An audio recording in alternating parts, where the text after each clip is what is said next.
नमस्कार, आप देख रहे हैं बात विभाग और मैं हूं आपके साथ राजेश कुमार। जेडीयू के राष्ट्रीय अध्यक्ष बनने के बाद पहली बार ललन सिंह आज पटना पहुंचे। पार्टी कार्यकर्ताओं ने ललन सिंह का शानदार स्वागत किया। स्वागत में कोई कमी न रह जाए, इसके लिए हाथी और ऊंट का भी इंतजाम किया गया था। स्वागत के लिए ढोल नगाड़ों का बंदोबस्त था, तो पटना की सड़कों को बैनर और पोस्टर से पाट दिया गया था। सब कुछ हो गया, लेकिन आखिर इस शक्ति प्रदर्शन के पीछे पार्टी की मंशा क्या थी? क्या पार्टी नए सोशल इंजीनियरिंग पर विचार कर रही है? क्या अति पिछड़े वोट के साथ सवर्ण वोटर्स को जोड़कर जेडीयू अपने को मजबूत बनाना चाह रही है? आखिर पार्टी चाहती क्या है?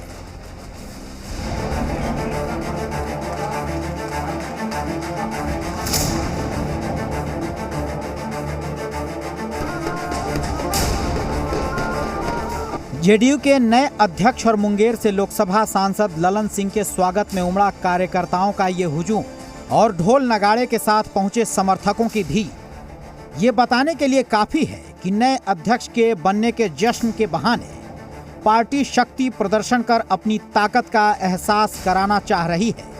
क्योंकि केंद्रीय कैबिनेट में मंत्री बनने से पहले जेडीयू के राष्ट्रीय अध्यक्ष रहे आरसीपी सिंह की ताजपोशी के वक्त भी हालात तो यही थे। कोरोना काल चल रहा था, लेकिन जश्न का ये माहौल नहीं दिखा।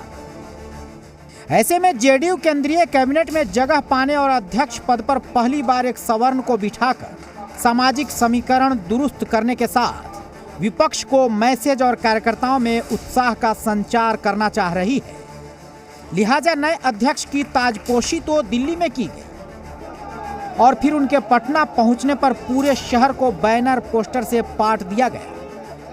प्रदेश भर से जेडीयू कार्यकर्ता अपने नए अध्यक्ष के स्वागत में उमड़ पड़े। जेडीयू अध्यक्ष ललन सिंह के ग्रांड वेलकम की तैयारियां 31 जुलाई से ही शुरू हो गई थी, जब दिल्ली में राष्ट्रीय कार्यकारिणी की बैठक के दौरान उनकी ताजपोशी हुई और पटना में उन तैयारियों का असर भी दिखा। जेडीयू के नए कप्तान के साथ काम करने के लिए गठबंधन के साथी भी उत्साहित दिखे। बहुत शुभकामना है, ललन सिंह जी अध्यक्ष बने और वो अपनी पार्टी को मजबूत करें, पूरी शुभकामना। इधर जेडीयू के राष्ट्रीय अध्यक्ष बनने के बाद पहली बार पटना पहुंचे सांसद ललन सिंह ने इशारों में पार्टी की आगामी रणनीति को सामने रखा और जेडीयू कार्यकर्ताओं में उत्साह भरने की कोशिश की। पार्टी के संगठन में कार्यकर्ताओं में उत्साह और ऊर्जा भरना, यही पार्टी का काम होता है। कार्यकर्ताओं में काफी जोश दिख रहा है। कार्यकर्ताओं में काफी जोश दिख रहा है। कार्यकर्ताओं में जोश ही किसी भी पार्टी के लिए शुभ संकेत है कि कार्यकर्ता उत्साहित है, उनमें और उत्साह भरने की जरूरत है। ललन सिंह जेपी आंदोलन के जरिए सियासत में आने वाले एक ऐसे नेता हैं जो इससे पहले जेडीयू के बिहार प्रदेश के अध्यक्ष रह चुके हैं और जेडीयू के संस्थापक सदस्यों में से एक हैं। साथ ही सीएम नीतीश कुमार के करीबी भी माने जाते हैं। ऐसे में उन्हें संगठन में काम करने की खुली छूट तो मिलेगी, लेकिन नए अध्यक्ष के सामने प्रदेश में पार्टी कार्यकर्ताओं में उत्साह बनाए रखने की चुनौती है। साथ ही खोए हुए जनाधार को वापस लाना भी बड़ी चुनौती होगी। नवजीत और रितेश के साथ आशुतोष चंद्रा, जी मीडिया, पटना।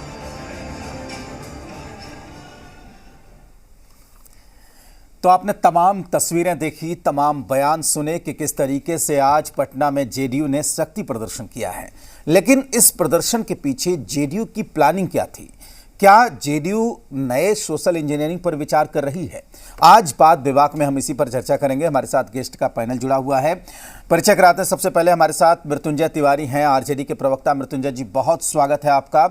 राजेश राठौर हैं, मुख्य प्रवक्ता है बिहार कांग्रेस के। राजेश जी, आपका बहुत स्वागत है। निखिल मंडल जेडीयू के प्रवक्ता हैं। निखिल जी, आपका बहुत स्वागत है। और असफर शमसी बिहार बीजेपी के प्रवक्ता हैं। असफर जी, आपका भी बहुत स्वागत है बात विभाग में। तो सबसे पहले निखिल मंडल, आपसे जानना चाहेंगे कि नया क्या है? नीतीश कुमार के बाद जब आरसीपी सिंह अध्यक्ष बने थे तो वही हालात थे जो आज हैं, लेकिन उस वक्त पार्टी ने कुछ भी नहीं किया। इस बार शक्ति प्रदर्शन किया गया, शानदार स्वागत हुआ। ऐसी तब्दीली क्या आई? और दूसरा सवाल जो ये है कि क्या पार्टी किसी नए सोशल इंजीनियरिंग की तरफ काम कर रही है, क्या प्लानिंग है कि नए सोशल इंजीनियरिंग की तरह जो अभी जो लगातार कहा जा रहा है कि नंबर 3 की पार्टी है, नंबर 1 बनने की तरफ है? निखिल, देखिए, जब भी, और ये स्वाभाविक है, और कोई शक्ति प्रदर्शन जैसे शब्द को प्रयोग करना मुझे लगता है यहाँ उपयुक्त नहीं है। स्वाभाविक तौर से राष्ट्रीय अध्यक्ष के तौर पे ललन बाबू बन के पहली बार दिल्ली से बिहार आए, तो एक उत्साह आम कार्यकर्ताओं में, तमाम जेडीयू से निचले पायदान से, बूथ स्तर से लेकर के राज्य स्तर पे जितने सारे पदाधिकारी थे, तमाम लोग उत्साहित थे। और उसी को आप देखें कि किस तरह से एयरपोर्ट से लेकर के पार्टी ऑफिस तक जिस तरह से उत्साह दिखा। और निश्चित रूप से जो ललन बाबू ने कहा, राष्ट्रीय अध्यक्ष जी ने जो कहा कि अगर किसी पार्टी में उत्साह दिखता है, जोश दिखता है, तो वो निश्चित रूप से पार्टी के लिए एक शुभ संकेत है। और वो शुभ संकेत आपको स्पष्ट रूप से देखने को मिला। इसमें कोई अलग तरीके से इसे पेश करने की मुझे लगता है जरूरत नहीं है, निश्चित रूप से। और ललन बाबू का लंबा इतिहास रहा है, पॉलिटिकल इतिहास रहा है, और पहले भी वो प्रदेश अध्यक्ष रह चुके हैं और संगठन को भली भांति जानते भी हैं और बहुत बेहतर तरीके से चला भी चुके हैं। तो उनके नए एक जो नया कार्यकाल उन्हें फिर से राष्ट्रीय अध्यक्ष के रूप में मिला है, तो निश्चित रूप से हम तमाम लोग उत्साहित हैं। और हमें लगता है कि आगे और भी जो हमारा सपना है और तमाम पार्टी के लोगों का सपना है कि जदयू जो कहीं ना कहीं थोड़ी पीछे छूट गई है, उसे फिर से नंबर 1 पार्टी बनाने में वो हम लोग कामयाबी हासिल करेंगे। लेकिन निखिल, हमारा सवाल इसलिए महत्वपूर्ण है क्योंकि जब से जेडीयू बनी है तब से लेकर आज तक पार्टी में कोई सवर्ण अध्यक्ष नहीं था। तो क्या, मेरा जो सवाल था कि क्या किसी नए सोशल इंजीनियरिंग की तरफ पार्टी काम कर रही है? और इसमें गलत भी कुछ नहीं है, पॉलिटिक्स में होता है। नहीं, देखिए, जेडीयू में अगर आप इतिहास देखेंगे, चाहे नेशनल लेवल पे या आप स्टेट लेवल पे, जो राष्ट्रीय अध्यक्ष या प्रदेश अध्यक्ष, तो उसमें आप कभी भी इस तरह का कोई रिपीटेडली देखेंगे कि एक ही व्यक्ति या एक ही पर्टिकुलर कास्ट के व्यक्ति नहीं रहे। और इसीलिए हम लोग क्या करते हैं कि जेडीयू ए से जेड की पार्टी है, हम सभी को लेकर के चलते हैं। तो निश्चित रूप से जो व्यक्ति को मौका मिलता है, वो मौका को कहीं ना कहीं जस्टिफाई करता है और उसी के तहत वो अपना काम करता है। इसमें किसी पर्टिकुलर कास्ट को देखना, ठीक है, पॉलिटिक्स और कास्ट को आप बिल्कुल नकार नहीं सकते, ये एक फैक्ट है, लेकिन इसको कास्ट से जोड़ करके कहीं से भी देखना उपयुक्त नहीं है। बिल्कुल। मृत्युंजय जी, मुख्य विपक्षी दल होने के नाते, सत्ताधारी पार्टी के भी मुख्य विपक्ष होने के नाते, और चूंकि जेडीयू से लड़ाई भी रहती है आपकी, ये तो एक लाइन में आप कह सकते हैं कि ये पार्टी का अंदरूनी मामला है। लेकिन आज क्या कुछ हुआ पटना की सड़कों पर? नए तेवर में तीर नजर आ रहा है मृत्युंजय जी। देखिए राजेश जी, लोकतंत्र में जनता मायने रखती है।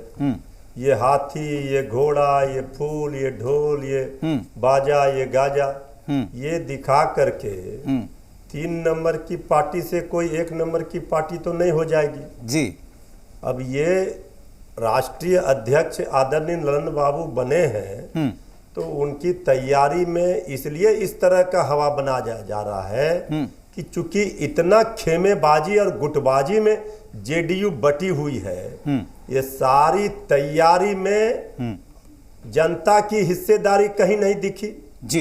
ये ठीक है कि जो तैयारी आपने कोरोना का सारा गाइडलाइन की धज्जी उड़ा दी, आपने ये हवा, इतना सरकारी खर्च, केंद्र की सरकार में भी शामिल है जेडीयू, बिहार में सरकार में ही है, तो सरकारी खर्च पर सारा व्यवस्था करके। इसमें सरकारी खर्च कहाँ है भाई? नहीं तो आप गलत क्यों बोल रहे हैं? ये तो आप ही बोलिए, लेकिन सही बोलिए, इसमें सरकारी खर्च कहाँ दिख गया? ठीक है, पार्टी के कार्यक्रम होते हैं, सही कह रहे हैं निखिल जी, सही कह रहे हैं। हाँ, नहीं, पार्टी, देखिए, पार्टी के कार्यक्रम होते हैं जब जनता खोज रही थी सरकार कहाँ है, कोरोना काल में लाशों के ढेर पड़े थे, उस समय कहाँ थी तैयारी? हाथी और घोड़ा उस समय कोई नजर आ रहे थे? उस समय हमें लोग नजर आ रहे थे, मुश्किल, आप लोग नजर नहीं आ रहे थे, हम ही लोग नजर आ रहे थे। पहले इनका पूरा स्टॉक पूरा करवा लीजिए। हो गया मृत्युंजय जी, आप बोलिए ना, बोलिए, कोई दिक्कत नहीं, बोलिए।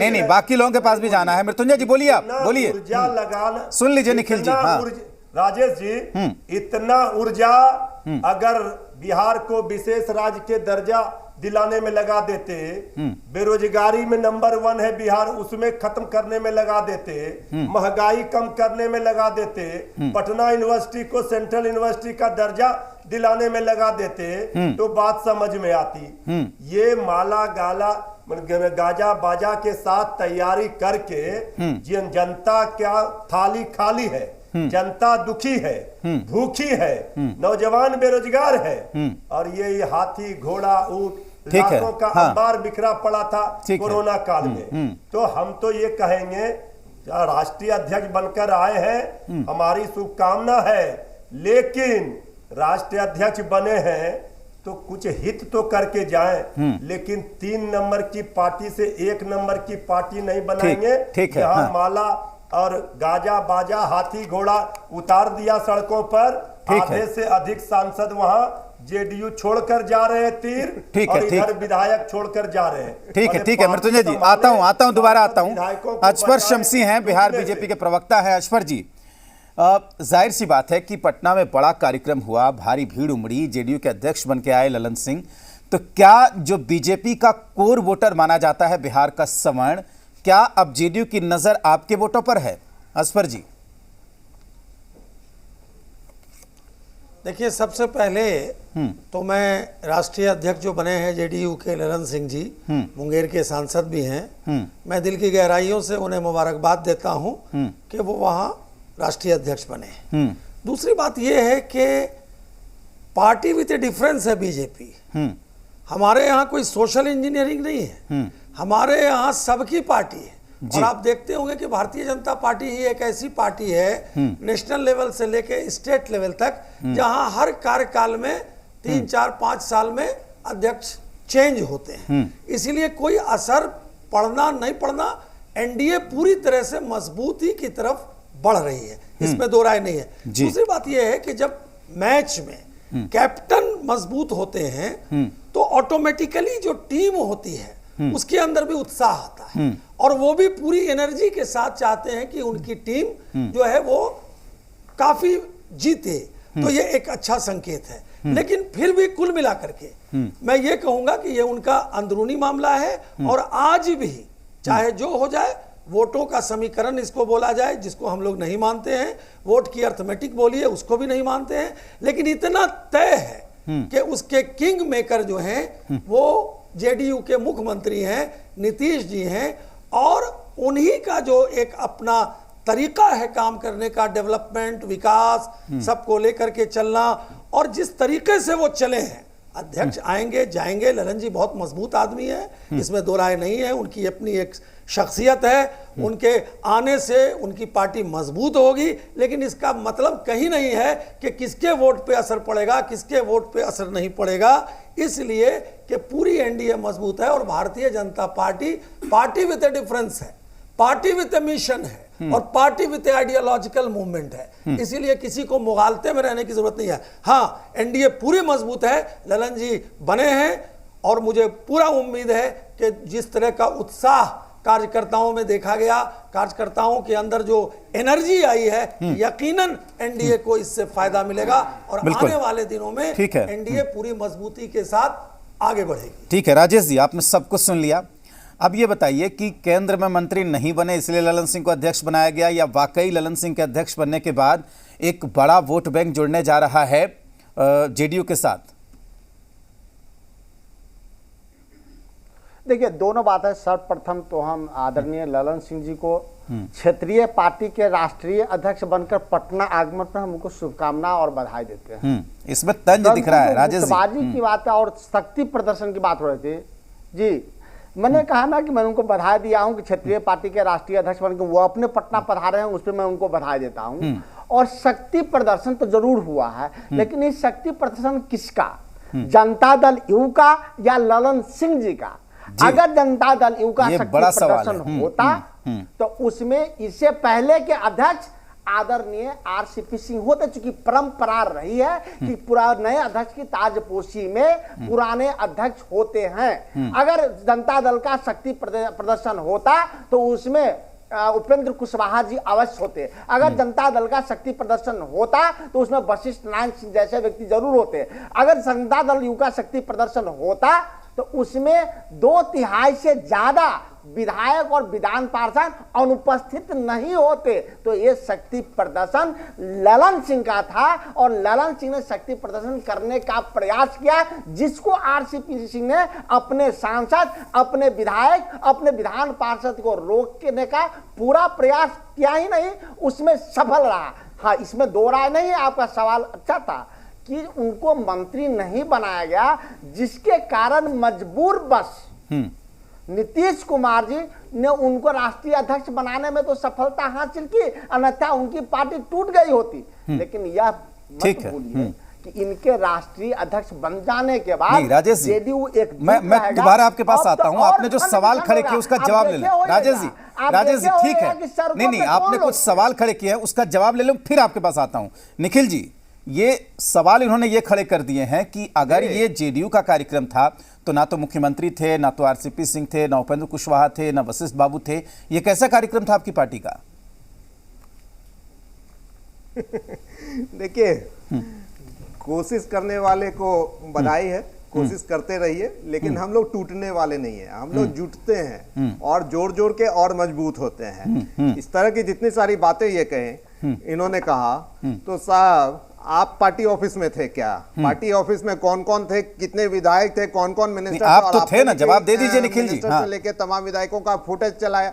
हाँ, वही तो कह रहा हूं मैं कि फुटेज चलाया, फिर भी अब ये उसमें कहीं खोजना चाहते हैं तो ये खोजते रहें, पर मिलना कुछ नहीं है। पहली बात। दूसरी बात कि ये स्पष्ट रूप से जेडीयू में हमारा शुरू से एक नीति रहा है कि एक व्यक्ति एक पद। निश्चित रूप से आरसीपी सर केंद्रीय मंत्री बने, उसके बाद नए अध्यक्ष का चुनाव होना था और नए अध्यक्ष के तौर पे ललन सिंह जी को राष्ट्रीय अध्यक्ष चुना गया और निश्चित रूप से उसके तहत वो वापस आए और पटना आए और पटना में उनका स्वागत हुआ। तो उसमें किसी और को क्यों परेशानी हो रही है? मुझे तो ये लग रहा है हमारे दल के राष्ट्रीय अध्यक्ष चुने गए, हम तमाम जदयू के लोग खुश हैं, तमाम कार्यकर्ता खुश हैं, बूथ लेवल तक लोग खुश हैं। तो इसमें कांग्रेस को क्या दिक्कत? विपक्ष के लोग हैं वो क्यों परेशान है? कहीं ना कहीं परेशानी का कारण तो कुछ होगा ना, इनको कहीं ना कहीं कुछ डर सता रहा होगा, कहीं ना कहीं इनको लग रहा होगा कि अब हम और कमजोर होते जा रहे हैं, तभी तो इस तरह से ये कह रहे हैं, वरना और क्या कारण? राजेश जी, कांग्रेस का क्या डर सता रहा है आप लोगों को? एक ही परिवार के बंदे हम कुछ कहने जाते हैं क्या? राजेश जी, डर लग रहा है क्या? डर तो जनता को सता,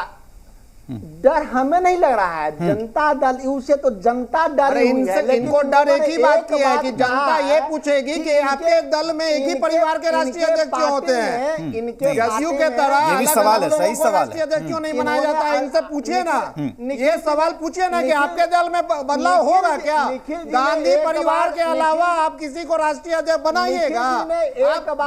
अरे जो मैं पूछ रहा हूँ वो तो बताइए। हम दे रहे हैं, अरे आप राहुल गांधी के अलावा सुन लीजिए निखिल जी, जवाब दे रहे हैं, सुन लीजिए। हाँ, बनाइएगा, सुनना नहीं है। अरे वो जवाब नहीं दे रहे हैं ना, वो घूम रहे हैं।